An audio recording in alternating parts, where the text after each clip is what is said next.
and welcome to VIP Boxing's. I think we're on Bell to Bell podcast episode number 108. Leave us a review on YouTube, Spotify, iTunes. Fantastic. We're getting great viewing figure or listening figures on iTunes, particularly. I'm told, so that's great to hear from everyone. Anyway, you know me, Steve. You know John there. It's Sunday night, and we're recording this, so we don't go live till Tuesday. You'll be waiting 2 days to hear this little bit of gold tonight with a special guest, former boxer, trainer, manager, promoter, involved with Team Fury, manager of Roman Fury and Tommy Fury. It's the main man in Doncaster, Jimmy Harrington. Jim, thanks for coming on. How are you? Yeah, very well. Thank you, Steve. Thank you to John and yourself for welcoming me onto your channel. It took 107 episodes, but you finally got me. So thank you, lad. I told you we'd have a week. I did it. Don't forget, if you do remember, we actually arranged me and you verbally about a month ago, right? About a month ago, right? Before you told me off for not getting a match right, for not listening to you. You know, I'm not going to go into that on here. You told me a month ago. I won't dig no one out on right. This. You told me a month ago you'll come on the day after the Doncaster show. And hey, presto, you told me off and flew to Saudi Arabia. I know. So, yeah, that's 1-1 then. I'll let you have that. Yeah. I flew to Saudi before the show, though, didn't I? Yeah. Little bit of shenanigans, little bit of nonsense happening out there before I went. And equally when I was out there, still is happening a lot of nonsense. But it's boxing, isn't it, lads? We've all been around it. We all understand it, or supposedly understand it. Just got to try and get on with it the best that we can. Yeah. You mentioned that we all know the fight and the result and everything, but everyone saw your social media last week about you getting jumped after the fight. What happened, and was there bad blood after the fight? Because the two boxers are embracing in the ring. Bad blood, yeah, but there's always little bits of stuff goes on, just pushing things to the limit. Because people have always said about myself, I could cause mayhem and an argument in the mortuary when it comes to boxing and hand wrappings and watching things like that. I won't let anything slide past me, nothing whatsoever. So yeah, but just to speak on that, I won't say it because it's not right. I'll square that as and when, and I'm not a grass, so stuff did happen, but we'll just leave that one there, Steve. Jimmy, without going into it, are you do you find that incidents like that come more from that kind of crowd, people who aren't brought up in boxing, who don't know how to behave around it? Is it the new people coming in? Yeah, I feel like what had gone on, they just didn't have a clue about what going on. Does that make sense, John? Mm-hmm. And again, I can push and push and push buttons that I know that I'm allowed to push that are in the frame of the rules and regulations of boxing, but they just didn't like what I was pushing, to be honest with you. What were you pushing then? Can't remember, Steve.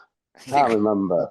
I tell you, because if I let these little secrets out, then everyone's going to watch out for them in the future, aren't they? All right. Okay, one question for you. All I will say that on camera, and I have sent him a message. Paul Smith, good friend of mine, he will never, ever understand or know what he did for me.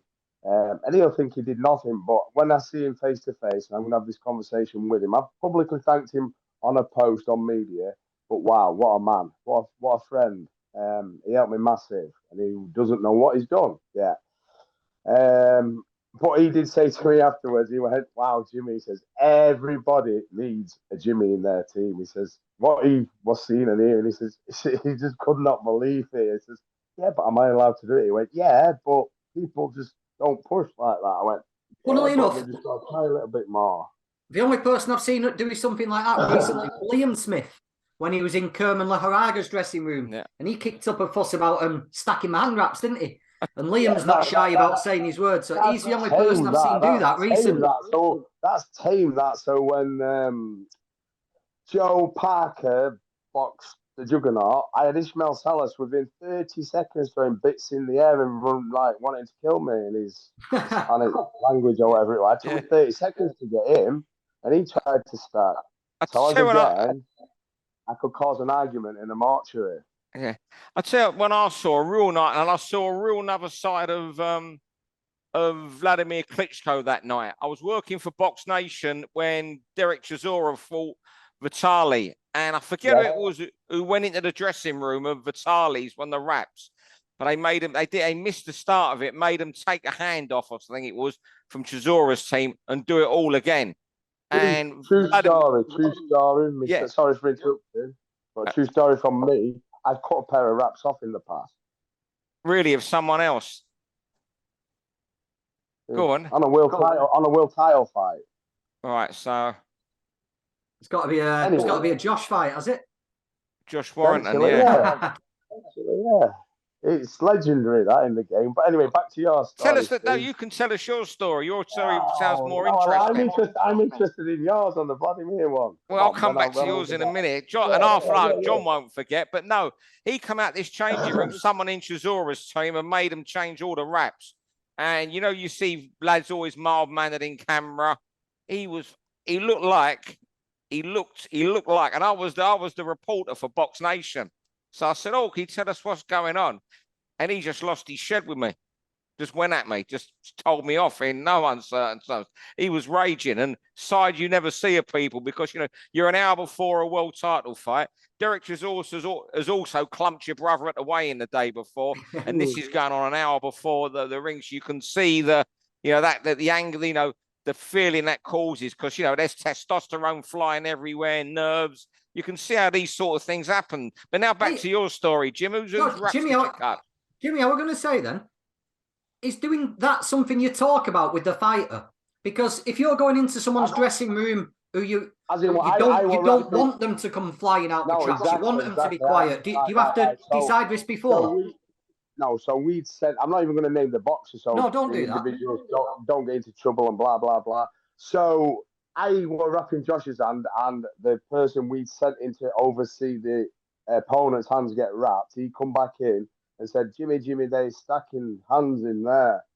I went, well, please just go back and tell them that they shouldn't be doing it. And you've got an official in there to back you. He says, it's not happening. They're still stacking. I says, Josh is hearing this at this point. I says, right, just give me a minute, Josh. I just need to go next door and just have a little look.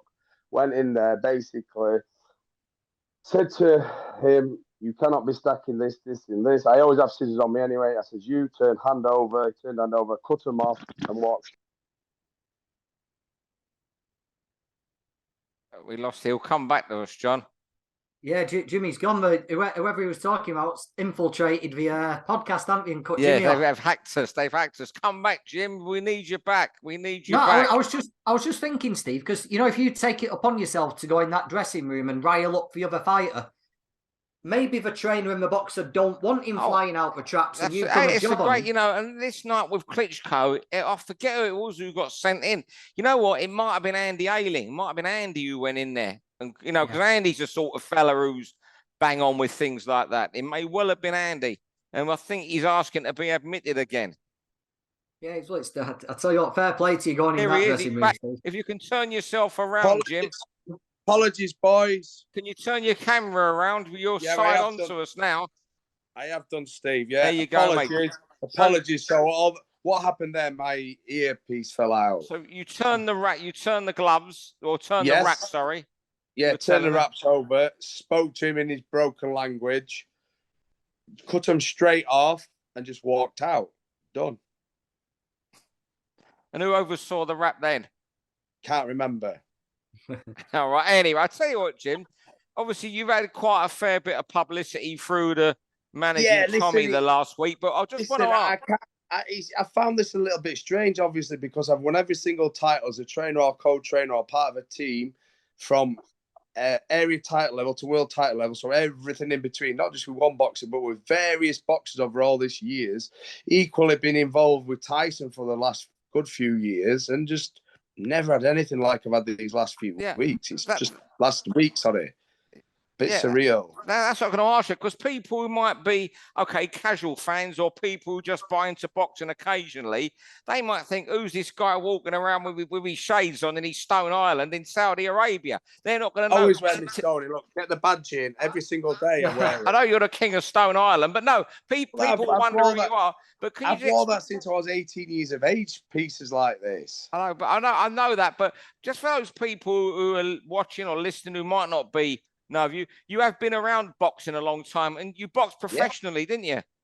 Yeah, unfortunately, my professional career were terrible, 2 fights. But there's reasonings behind that. I never ever retired from boxing. Boxing retired me. I had a breakdown in 2006, made an attempt on my life, serious bad attempts. I was sectioned under the Mental Health Act 3 times. So I've gone through the mire. But I was 1 year from being poorly to back normal, as people say. It was 1 year of my life, and in that 1 year there's many major incidents that were happening, which we won't speak about today because sometimes I don't even like speaking about them. And back to that, and that nearly fell out again. And back to why I walk around in all the clobber out there. I had the early signs of bowel cancer in 2002. I should say. So I suffer with ulcerative colitis, which is an autoimmune deficiency. So my immune system is depleted all the time, period, 24/7, 365. I'm anemic all the time. That's why I look like Casper the Ghost. And I could feel out there that all my skin was blotching and patching just from the few days I was out in the sun. Even when the family and me go away to Tenerife, I walk around like that. I still go on holiday, but that's how I walk around. And it's my choice to walk around. I wasn't being big, clever, cocky, anything like that. I was just keeping out of the bloody sun. I wear a factor coat, and that's what I wear, a factor coat and a hat, not factor 10 or thingy. And there's an old story when I went out to Texas for Jamie Mack when he fought. Let me know, who did he fight out there anyway? Fight Kameda, Jimmy. Toto Kameda. I got there in the end. I moonbathed that holiday. I mean working experience. I moonbathed. I didn't sunbathe. I moonbathed. I just don't want to even chance getting skin cancer because obviously people know when you're more susceptible to a secondary when you've had a first. So I've made it to 46 next. So let's just see if I can make it to 47, 48. Well, yeah, that's the part of why I walked around like a hooligan. I'm not a hooligan, far from one. But yeah, that's it. But Jimmy, you know, you're saying that you had 2 professional fights and then your troubles and stuff. Me and Steve know you've got Freedom Boxing. You've started that from nothing to where it is now, and kids coming in and out.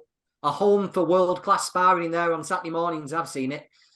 But tell people how you've got from that point, from pretty much ground level in boxing, to being involved on the biggest shows like Tyson and Joe Parker and Tommy. How did that journey happen?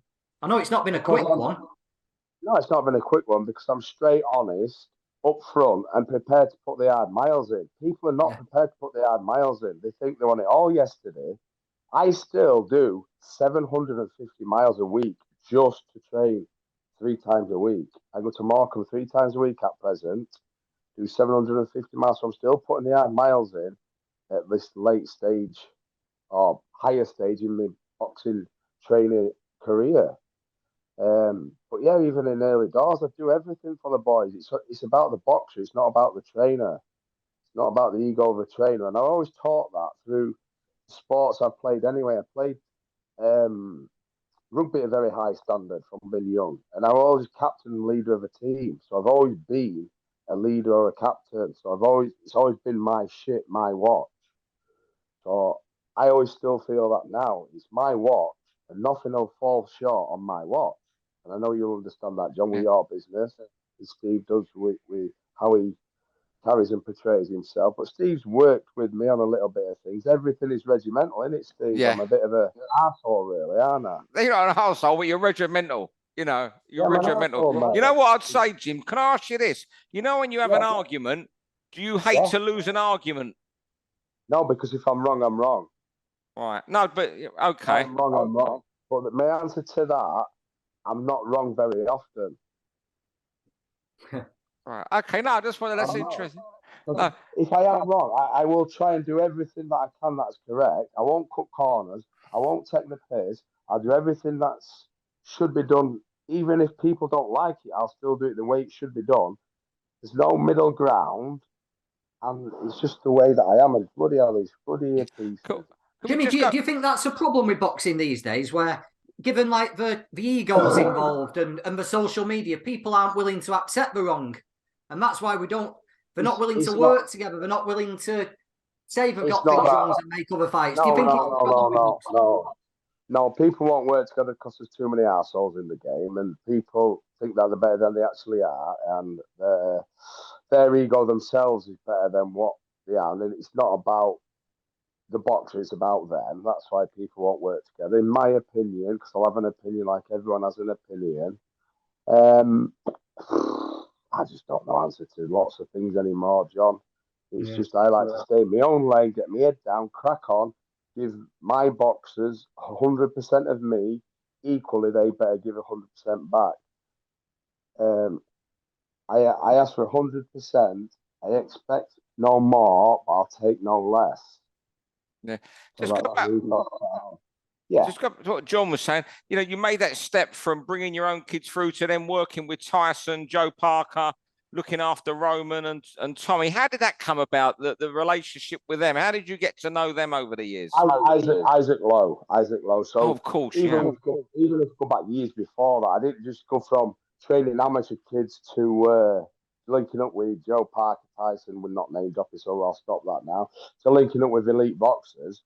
Don't forget there were all the graft in between, and before that, Jamie McDonald, Josh Warrington, Gavin McDonald. Heck, Isaac Lowe. There's 20 champions before Maxie Hughes. I trained Maxie for Lord knows how many years, didn't I? I got him his first title. Josh Morgan got him his first title. But my first ever champion was James Tucker. James Tucker won an 8-rounder Masters title. Okay, it's not a recognised title, but to him, that was his world title. So James Tucker was my first ever champion, but beat Daniel Slaney at Doncaster Racecourse. Forget what year that was, but yeah, that was his first ever title. I remember James from the circuit. You went on the road, didn't you, for a while?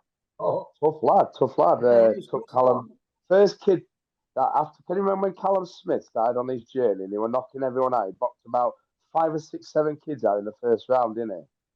James Tucker boxed him, and he took him the full distance the first time. So that proved how tough James Tucker is. Yeah. So, James, if you're watching this, not seen you for many years, but hello, Paul. I know Paul as well. So you've got quite a few fighters there. I think most of them run beaten. I think Brad Cousins lost once, but you've got a journeyman I want to talk about, Jake Bray. Now, last night in Liverpool, he was on the wrong end and made one of the worst stoppages I've seen in a long time. You haven't seen that yet, have you, by any chance? No. I know you wasn't there because you had to send Nick last night, Nick Manners. Yeah, Nick Manners. Nick Manners is Freedom Boxing Club's partner and trainer and part of us. Unfortunately, last night I had to go and watch some of that YouTube boxing for various reasons. I had to go and have a meeting, but blah, blah, blah. That's not about me. Yeah, so I'm gutted for Jake. I've heard the story, and then at 9 a.m. this morning, I went round to see Jake, and we had a good half an hour and chat about it.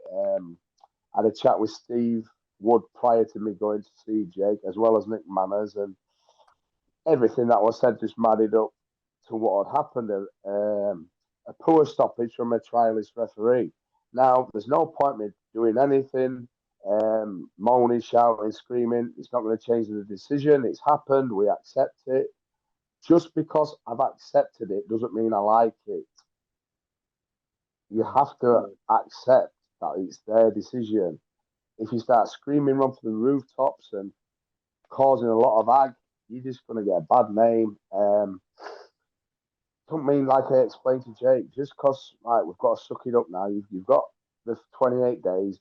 blah, blah, blah. But within half an hour of me leaving him, I'd got him a job on the 1st of April. So he's got a job focus to look on. So he's like, right, so his spirit's lifted already. But that's about knowing how to bring your kids back in when they're feeling down. So last night he said he'd not slept very well, blah, blah, blah. So I'm racking my brains early this morning because, as you know, I don't sleep great. So I'm racking my brains. But as soon as I run a job straight past him, I said, right, I'm going to ring XXX. You fancy this? Brilliant. So he's got something to focus now on the 1st of April. The 1st of April is Jake's first day he can box. So to me, that's good trainer, good management, and just good team ethics that you look after your lads. What other things you look for, Jimmy? If a lad comes to you and says, "Will you take me on?" What other characteristics and like personality you like a lad to have? You know, is there checks you like to put on someone, or is it just whether you click with someone? How does it work? You want me to wear every single one? How I'll start. How they carry themselves, how they present themselves, have they got manners, timekeeping, punctuality. This is even before I even look at them as a boxer. That's what I was going to say, yeah. If you're an absolute Jekyll of a man, don't even walk through my door because you'll get no change out of me. Like I spoke, I'll give 100%. I expect that back, but that's just in full characteristics, not just in a boxing sense. There's been a couple that push buttons and push the boundaries, and I've had a little bit of exceptions because nobody can be perfect all the time, including myself. I'm far from perfect, but I tried my best. But if I see someone taking the piss, then wow. With myself, it's either 100 all of me, and you've got me. But if you've got 100 at you, you've got 100 of me at you, and it's not nice. Not nice when I go like that, and I don't want to. I'm not being big, hard, clever. It's just where I am. It's just the characteristics of me, diagnosis of bipolar as well. I know how to manage all that, but there's just no grey area. It's that way or that way. There's no middle ground, and certainly no piss taking out of me or my team or the people in and around me associated with me. Yeah.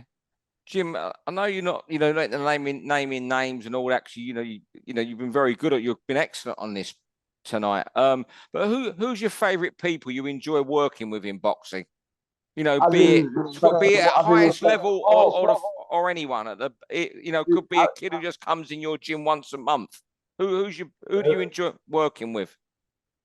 I respect. So, what do you mean, trainers or boxers or anyone in boxing? Who do you think when you see that person, this is likely to be a good day? Yeah, obviously Nick Manners is a great pal of mine, and Nick and me go way back. He's my best friend in boxing.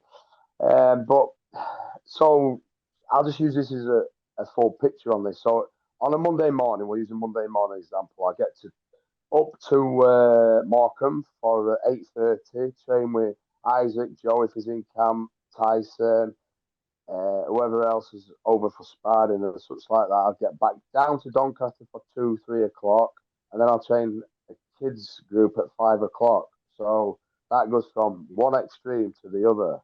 Yeah. So that is like wow, and so I get such excitement and buzz from training elite fighters that day to then come into the new crowd of an 8-year-old youngster that's walked into a gymnasium for the first time. So it's just like unbelievable. So when we have our volunteers at the Freedom.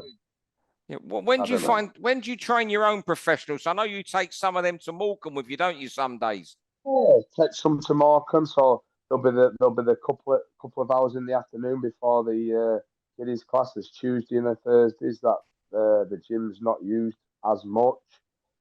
Equally, there's 24 hours in a day and there's 7 days in a week. So it's whenever we're accessible through each of our own commitments, but we just make time for each other. This is what people understand with me and I understand with them. We work together. It's not all about them when they're telling me that they're training, and equally I'm telling them when they're training. Because if a boxer starts telling a trainer what they should be doing or when they should be training or how they should be training or what they should be training, you don't need a trainer. Go and train yourself, get yourself off. Have you ever? How many fighters have you thrown out your gym for being like that? It must have happened. A good few. Yeah, prima donnas and idiots and dickheads, and they know who they are without naming them, don't you? Jimmy, you're straight. You like things done proper. You like the hard work and stuff. No shortcuts. So what do you make? What do you make of this YouTube? You were there last night. Was it at Misfits you were at? So what do you make of this and the shit like tag team boxing? Because that's the ultimate shortcut. It is the ultimate shortcut, but everything is about the pound note for the boxer. And at present, from what I heard, there was a 3 2-minute round contest, and one of the participants got 15 bags for that. Do you hear stuff like that? Yeah, I know they're on good dough and they're making money out of it. Now, I didn't go there, so I thought, right, I want a bit of this, blah, blah, blah. I went with an open mind, and I went to have an evening with my son, so he enjoyed it. But we left after the tag team event. That's what I wanted to go see as well. I wanted to see how that was going to work, that concept of that, for when we put Roman Fury, Tommy Fury versus Jake Paul, Logan Paul together. Oh, did we let that slip? Yeah, you let it slip. No, we're not doing that, but there'll be people out there that'll jump all over that. See what? That's not a bad idea, is it? Logan Paul. You know that madness up here? It works at 24. Your cog's working. I'd already thought of that. I knew the concept, what they were doing. I'm thinking, right, let me go and have a look how this works for future reference, so I can put this to John, who, even though I do manage the boys, John is the boss, and we all understand that. Could you imagine that, though? Tommy and John against Logan and Jake could do even more money, Jimmy. About Tommy and yeah. No, come on, you've got to have it about Roman as well. It's Roman and John against Roman and Tommy. We don't need John or me. Okay, Rogan and Tommy against Jake and Logan. How long would it last? What's your prediction? I honestly don't know, because it is a strange concept to work. I think, just watching it last night, a little bit was scripted. Have you seen any of it? No. I saw the finish. You've seen it, John. It's just like, you can only get a tag when you get into your corner. Does that make sense? Your own corner. I'd read up on it. You've either got to back yourself into your own corner. They weren't skilled enough to work the kid into a corner. So do you understand what I mean? It had to be, to my opinion, it had to be scripted. Yeah. But differently, the fight that I'd love to make is on a single basis, not on a tag team, is Tommy and Jake as the rematch, and then Logan and Roman as the first match as a team support. Now, I believe that all that card would make fantastic numbers, and the boys would get paid handsomely, very well. Yeah. Do you find you have to handle yourself? Do you find you have to handle yourself differently, Jimmy, in that world? They don't know you. They don't know how you act. No, I'm me. Are you still 100% Jimmy? 100, I won't chase on no one. Now, they can be dickheads, and now if they're dickheads and I'm a bigger dickhead, then they have to deal with that bigger dickhead, don't they? Yeah. Just one I want to ask you before we let you go. So I think we've got 7 minutes on this clock before it goes down. We're Roman Fury. I know he's only been boxing a couple of years. He hasn't got the background of the rest of the family. And I was speaking to Alex, Tom who works with Alex Matvienko, and they've said, someone who's been, look, there's a long way to go, but there's someone who just hasn't been doing the sport at all, how he's picked it up. And I think you mentioned that before when he was, traveling every day to Doncaster with you before he went there for geographical reasons. So let's not just say how he picked it up. Look at the graph that his dad and myself put in, and then he is around elite boxers as well. So he's learning himself what he's picked up. So his intelligence on boxing, he must be an intelligent lad to be able to pick up pretty quick. But the amount of time and just drills that John and me put into him, unbelievable. He's had hours and hours and hours put into him. So it's not just a case of 20 minutes here, half an hour there, 10 minutes here on a Friday, right, you're a boxer. It's hours and hours and hours of just constant drills, and just more chats with him as well, because there's not enough teachers in this game anymore. All they do is just glorified, and sorry if I upset anyone, glorified pad men, because that's all I believe they are. My dogs just come to say, hello, Millie. They're just glorified pad men. And Millie, no, she's here, look, hello. Say hello, get off, she's just moving everything. Millie, Kerry, shout the dog. Kerry, shout the dog. Kerry's in the conservatory. We won't keep you more than a couple more minutes. No, you're all right. They're just glorified padmen, in my opinion, and they love putting these fantastic drills out on the internet, on the interweb, as it used to be called, innit? But they don't actually teach, and they don't teach this. This is a big thing to be taught, the brain, and how to work out placement in a ring, and how to select the different shots, and what sets up different shots, and how to defend different combinations. And I could sit here forever and just talk, just twaddle to you, but I'd bore the hell out, yeah.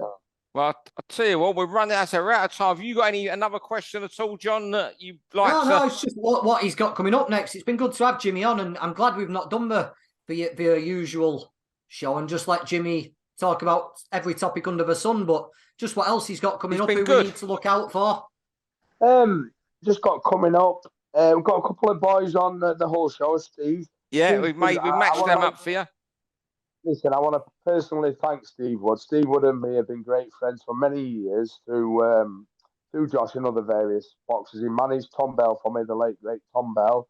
He did that as a favour. He used to manage, obviously, Max Hughes when I trained him. So Steve and me go way back, and there was just a point in my early management career last year that my boys couldn't get on certain shows for various reasons. And I just rung Steve and said, Steve, give us an hand up, mate. He says, not a problem, Jimmy. We'd already done a couple of shows 18 months ago in association with Freedom Boxing Club. And he just says, what's your thoughts? I said, well, we've only got Doncaster Racecourse to go at. So we used that. And now we've got another venue where we're at, is Doncaster Dome. So hopefully we can start building some of Steve's lads that he manages in the area, the lads that I manage in the area, and just get a central area champion and then build from there. Because I will not take them down the traditional route anyway. They will go down the traditional route of area title, English title, British, Commonwealth, European, and then you're there, aren't you? Yeah. All right, Jim. Well, you know what? It's been a great 35 minutes with you. You've enlightened us on a lot. I thoroughly enjoyed it, boys. We got to know, even I myself, who knows you quite, I've got to know you a bit better. Likewise with John. I can't thank you enough for coming on, and it's been a pleasure. Honestly, boys, I thank you for the time that you give and you do these channels, because this is a thankless task that you guys are doing, and it is a thankless task, giving us content to watch as boxing fans. I am still a boxing fan, let's not forget.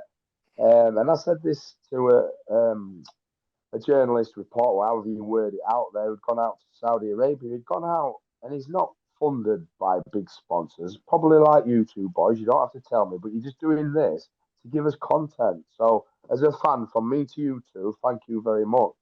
Well, thank you for coming on, John. I mean, Jimmy, thank you as always, John. We're recording this on a different night, on a Sunday. We usually do on a Monday. So you've got a Monday off tomorrow night, John, and I'll be down at Brentford watching Fulham.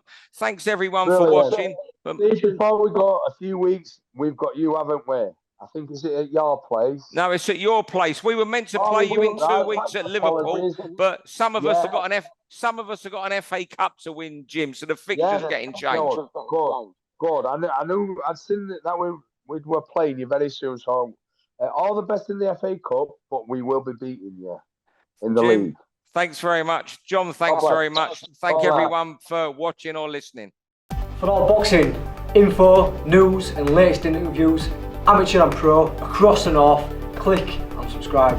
VIP Boxing Promotions. Also, Twitter, Instagram, and Facebook.